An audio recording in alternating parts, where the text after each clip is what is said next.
酒井忠次の最後。どうする家康に学ぶ日本史。実は忠次も出奔していた。石川数正が出奔して徳川家康は大きな打撃を受けたが、実は酒井忠次も家康のもとを去り、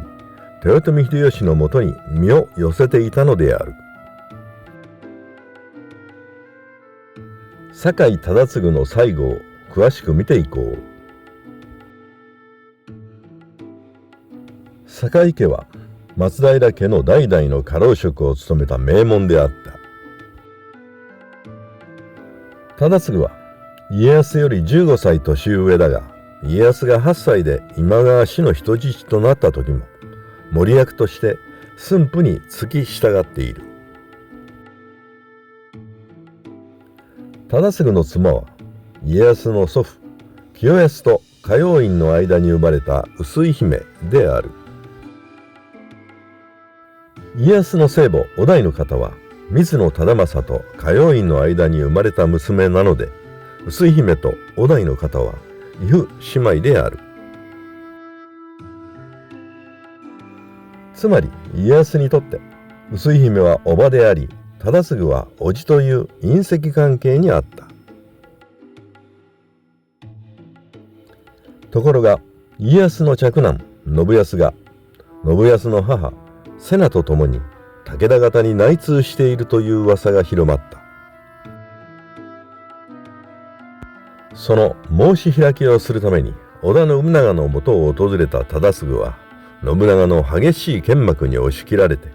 ほとんど弁明することができなかったという。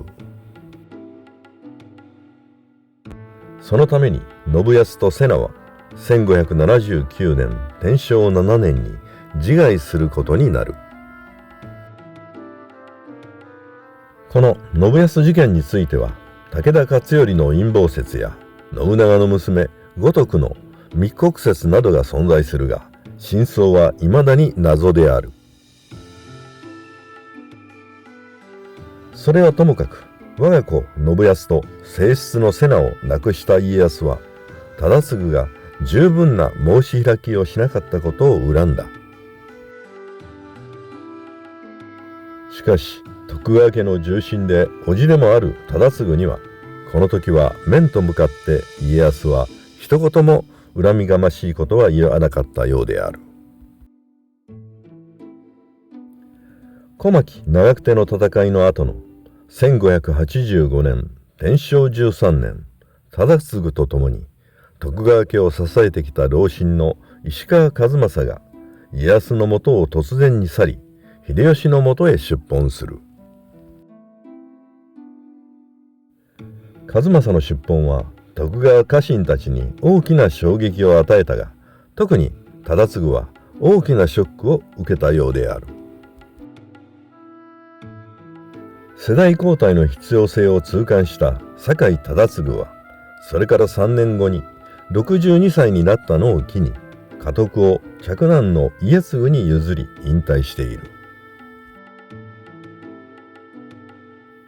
1590年天正18年、家康は関東に封じられ、39名の家臣に1万石以上を与えた。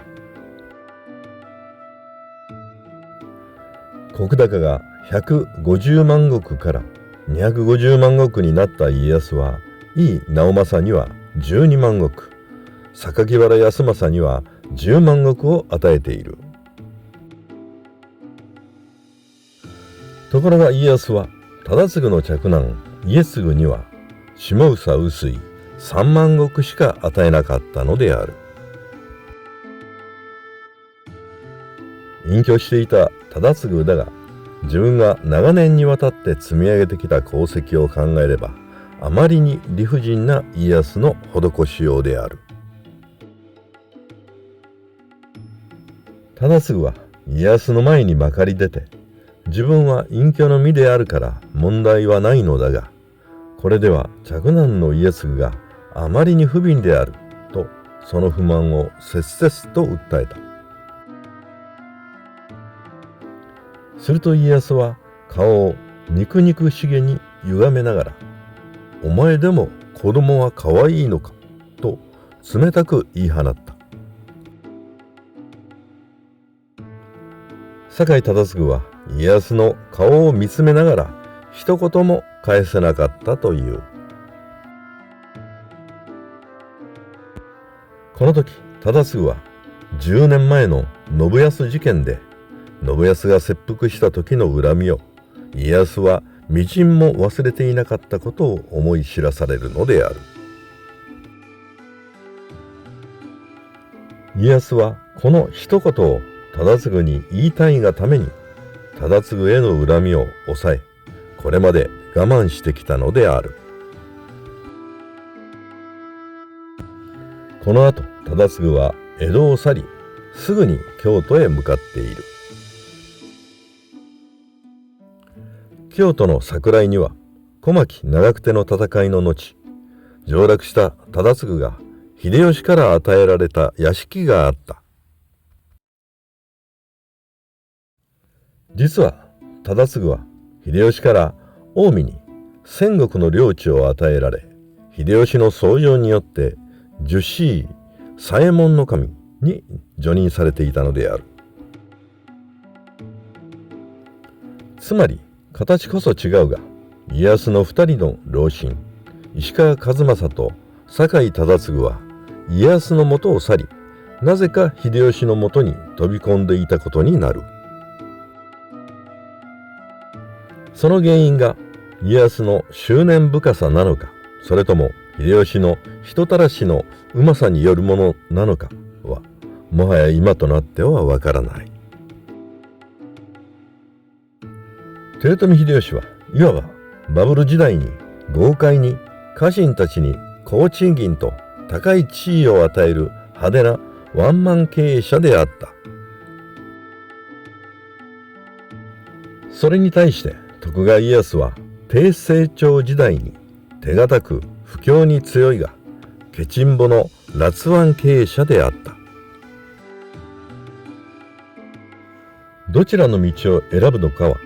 家臣たちの考え方に委ねられていたのである。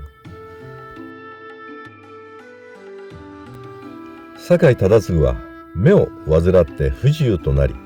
5年後の1597年慶長元年、秀吉が亡くなる1年前に京都の桜井屋敷で逝去した。享年71であった。